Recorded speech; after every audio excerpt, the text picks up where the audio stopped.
To the best swing trading channel on YouTube. I hope you guys are all having a great and amazing day today. Now in today's video, in today's live stream, we're going to be talking about swing trading. This is going to be really a beginner's guide to go about looking at stocks and determining if you should buy, sell, hold. Now, for those of you that don't know what swing trading in general is when you buy a stock, you hold it for more than a day, but less than a year. On average, I do hold my swing trades for about 2 weeks. I just want to make sure we are good to go here. And there's no issues here.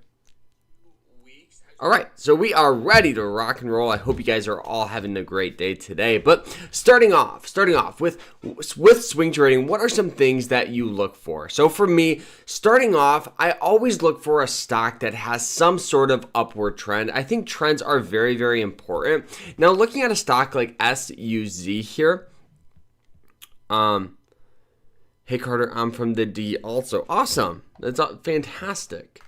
But you guys will see that looking at one of the most important things when looking at a stock here is an upward trend. So for me, I love to invest or really trade stocks that have appreciating in value over like the yearly chart. So you guys will see that as we look at, the previous 1, 2, 3, 4, 5, 6, 7, 8 months, pretty much 9 months if we count this one, you guys will see that we have had this great amount of buying pressure, right? Really lows at $7.28, highs all the way up, at $11. But when looking at it, you guys will see that every time it hits these moving average lines, these blue and red lines, we get tendencies of getting buying pressure, right? So it comes down, hits this, and we get buying pressure. Boom. Comes down again, hits it, and we get buying pressure. Comes down again, hits it, we get buying pressure. Comes down again, hits it, and we get buying pressure. So swing trading is using indicators to get a general idea of where you should buy a stock, where you should set your stop loss, and where your profit should be. So for me, looking at SUZ, what I did is I hopped in, near and around 10.17, setting stops below $10, risking about 17 cents to possibly make, 30, 40 cents. Because of the resistance at about 10.75. So this is just clear examples of how you can go about, finding these opportunities and really just breaking down a stock. I love looking at stocks that have appreciated in value and then have sold off down to a support line. I think those are like the bread and butter for swing trading. Also, if you guys are new, don't forget to check out my swing trading course, and you guys can use code THANKFUL for 30% off. It's only valid for this month only, so check it out. We're doing that full Black Friday sale for the rest of this week. But this is just another one here. SUZ, fantastic swing trade. Resistance at 1080, we could say. And the resistance lines, very, very simple. Right here where we just get tendencies of getting natural sell-off, right? It hits it a lot right there. We can call it there. Support, on the other hand, is going to be that blue line. Another stock that I was looking at here was actually ticker symbol NVO. You guys will see that it has had tendencies of using the blue line, the 90-day moving average line, as a lot of support. So as we zoom out, you guys will see, right, it kind of curls below it, comes up and taps. And then ever since, right, it really loves to use that as support, right? It hits it again, boom. So I actually hopped in with our small account on this one, and we're up a little bit, which is absolutely fantastic. We did get a little sell off today, but my stop loss is going to be pretty much like 94. With the small account, I always set my stop loss very, very tight, just because you got to be pretty much picture perfect on your small account. So I believe our total value for our small account that I put $100 in, I'm sorry about my dogs if you guys can hear them because they are absolutely insane, but our total value as of right now for a $100 investment is near and around $583.68 on Friday. So tomorrow? Maybe we'll do a full breakdown of most of the stocks, but we're also doing that right now. So, which is absolutely fantastic. We're up, $41 this past week, which is great. But yeah, all right. So yeah, looking at these stocks, you guys will see that it loves to use support here.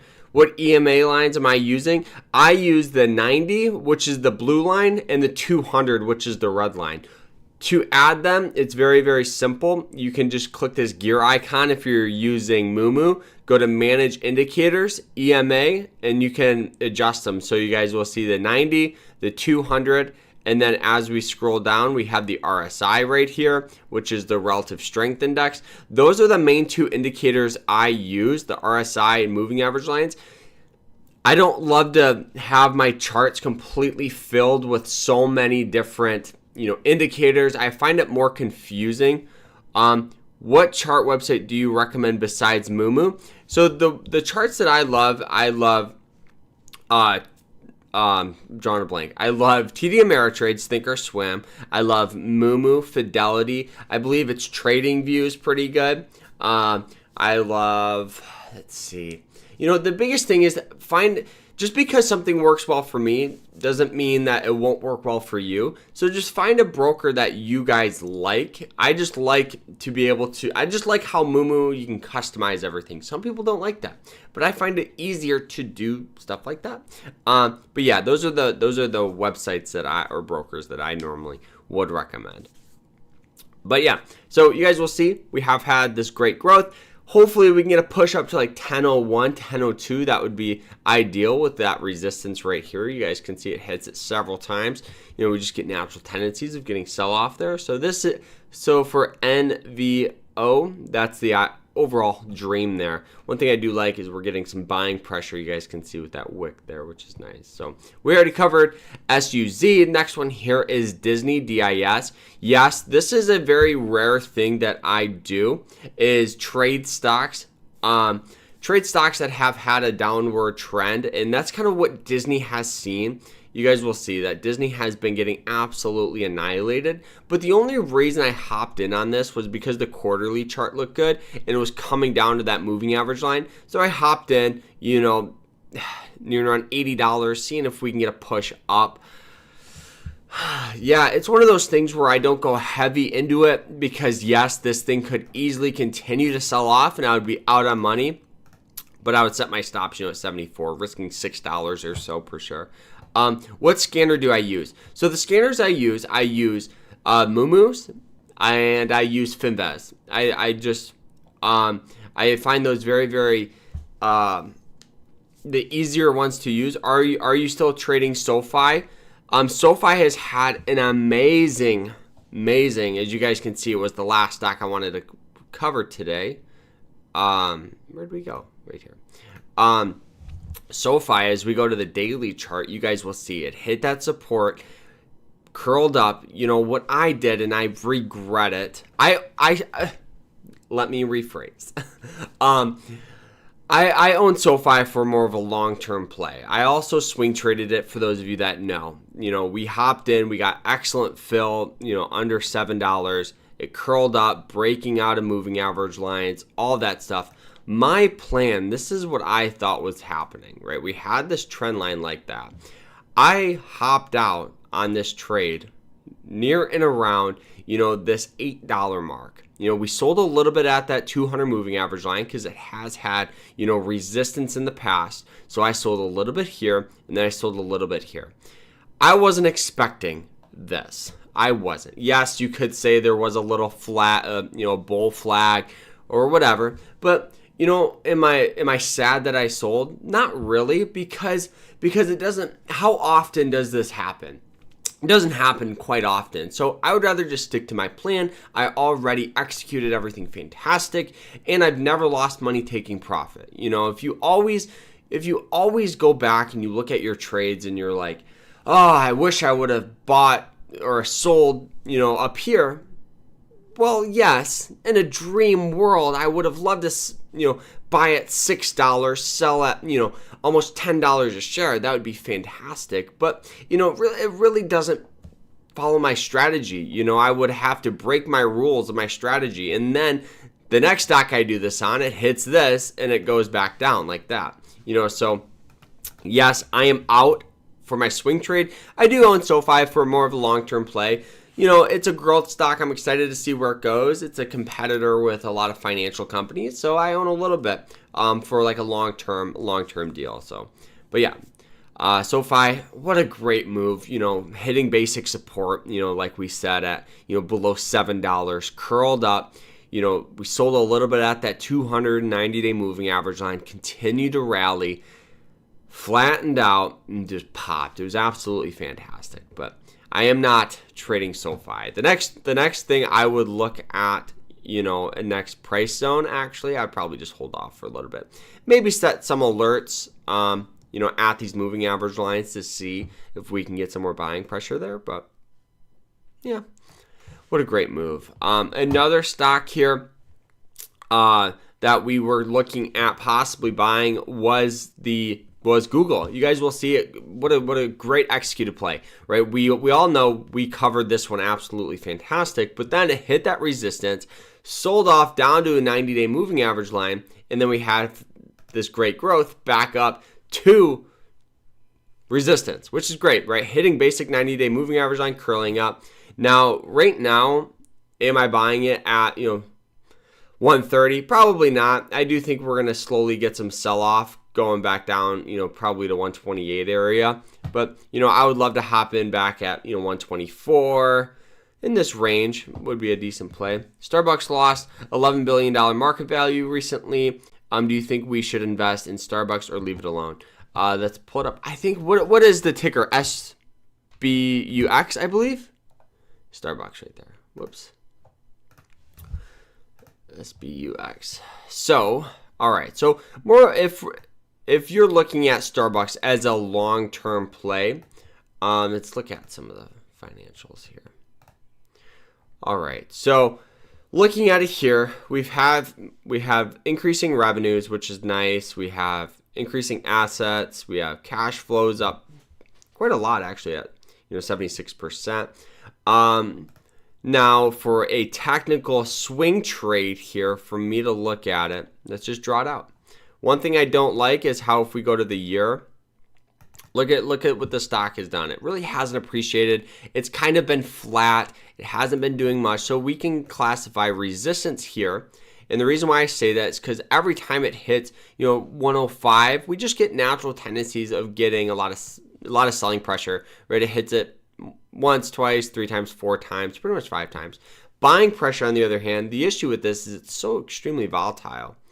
So we can go here at 90. We got some a little bit here, actually, at about 96. So for me to look at this trade, it just, I wouldn't touch it for a swing trade. Which EMAs am I using? I'll show you guys here again, but the ones that I use are the 90 and the 200. You guys will see the 90-day moving average line and the 200. The red is the 200, the blue is the 90. All right, so looking at it here, yes, we could see a possible trade because old resistance does have tendencies of using new support. But honestly, I wouldn't trade this right now. I do think it's a little too risky. Just because right now it's at 97. It could squeeze back down to 90, but also it could go up to 105. There's no real trend, and it's kind of one of these stocks where it's just been very, very volatile, as we look at the chart over the past year. Look at this. Just up and down, up and down, up and down. For me to do like a nice play, I probably would try to get it around 80 now that I'm looking at the larger chart. So I want it hop in as of right now. I just think it's a little too risky for me. But another stock we had great success on would be Opera, OPRA. You guys will see that we were looking at last week near and around, this 1066 mark. You guys will see it has had great support, curled up. Actually, it's starting to break out of the resistance, which is nice. So this is always a good indication, very similar to like what we saw with Disney, where we've had this downward trend. It kind of flattened out, and this is where we hopped in on some trades, on at 1078, selling, at 12, back down to, 1060, and then back up. But this right here is a very strong indication of a possible reversal. As we look out, the last time it broke above the 90-day and 200-day moving average lines, we've had pretty much a great amount of buying pressure. You guys will see. Boom. And now we're starting to get that same thing where we could get a little reversal coming up. Now, Opera, for those of you that don't know, it's an artificial intelligence stock. It's like a Google. It's kind of like a search engine AI company. It's pretty exciting, actually. But, you know, this is just a textbook support, resistance, you know, textbook play. But yeah, you know, I hope you guys are enjoying this live stream. If you guys are, you know, hit that like button and subscribe. If you guys are new, hit that like button and subscribe. It means the world to me, guys. But yeah. So as of right now, these are the stocks I'm looking at buying. You know, last week I do apologize with no live stream. My computer has been an absolute terror. We are ordering a new one here in the next couple of days. I was able to clean it out and get it somewhat functional, but yeah, I don't know. It's only a couple years old too, so I think we're thinking about getting a Mac, like a desktop Mac. So guys, I hope you guys all enjoyed this video. If you guys did, hit that like button, subscribe, and we'll see you guys tomorrow in the next one. And make sure you guys, if you have any last questions, let me know now. I'll let you guys type in if you guys do, and we'll see you later. I obviously got my Dunkin'. Alrighty guys, we'll see you later.